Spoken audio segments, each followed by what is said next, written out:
From the pages of MikeHuckabee.com, where I'll never ask for a vaccine passport, but I will ask for your email address. Now that is if you want to get my daily columns beamed right to your email inbox twice a day, absolutely free of charge. Well, it's time to take another look back at the stories that made up the week that was. New York City Mayor Bill de Blasio announced what amounts to a vaccine passport. That's right, you will have to show your papers. Well, if you want to do pretty much anything indoors in the city, and that all starts next month.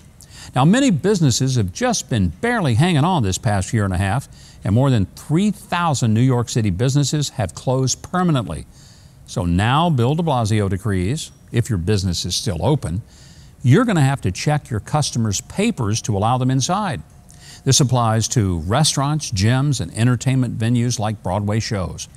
De Blasio said, and I quote, "If you want to participate in our society fully, you've got to get vaccinated," end quote. He added, "The voluntary phase is over." Just like a good dictator, says he. De Blasio also said this is going to happen all over the country, and he's probably right about that part. Some want to go even further, like Obama administration official Juliette Kayyem, who's urging the Biden administration to place the unvaccinated on a no-fly list, as if they're terrorists. Meanwhile, undocumented and unvaccinated migrants continue to pour into our country.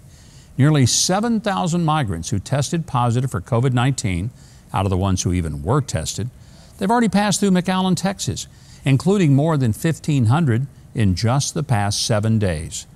July marked the highest number of illegal immigrants apprehended at the U.S.-Mexico border in more than 20 years. None of them, not one of them, are showing their papers of any kind. Frankly, one reason people don't want to get vaccinated is because of the fumbling fingers of the federal fools who tell tax-paying, law-abiding American citizens that they can't go into a store or theater without a vaccination. But if you're a drug cartel importer of illicit drugs and you illegally cross the border without any documentation, well, come on in. You're welcome. Can we get you a hotel room? How about a plane ride to another state where you can roam freely, even if you're red hot with the Chinese virus? Personally, I've been vaccinated, and I was eager to get it. And except for those who have had COVID and have natural antibodies, or those who have medical conditions that a doctor feels could be negatively affected by the vaccine, I think it makes sense to take it.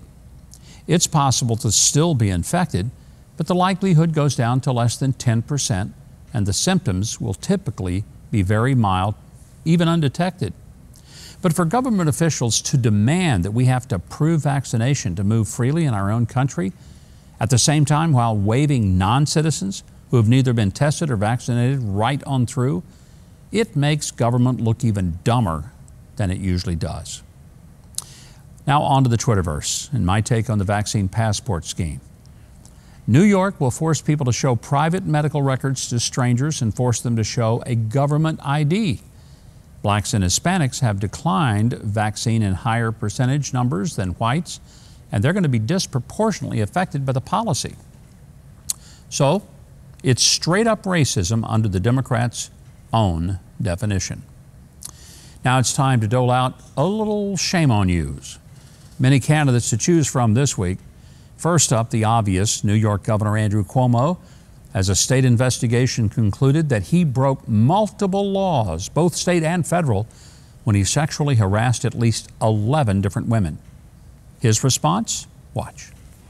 I do it with everyone, black and white, young and old, straight and LGBTQ, powerful people, friends, strangers, people who I meet on the street. Governor, I don't think anyone on the street wants you to kiss them. And someone in the governor's office actually thought that creepy montage was a good idea. They had to go through hundreds or thousands of pictures of Handsy Andy to put all that together. Ugh. Well, next up, Cori Bush, Congresswoman from Missouri. And let me just remind you, this is an elected member of Congress. I'm going to make sure I have security because I know I have had attempts on my life and I have too much work to do. There are too many people that need help right now for me to allow that. So if I end up spending $200,000, if I spend $10 more on it, you know what? I get to be here to do the work. So suck it up, and defunding the police has to happen. We need to defund the police and put that money into social safety nets. I half expected her to wrap that up with live from New York. It's Saturday night.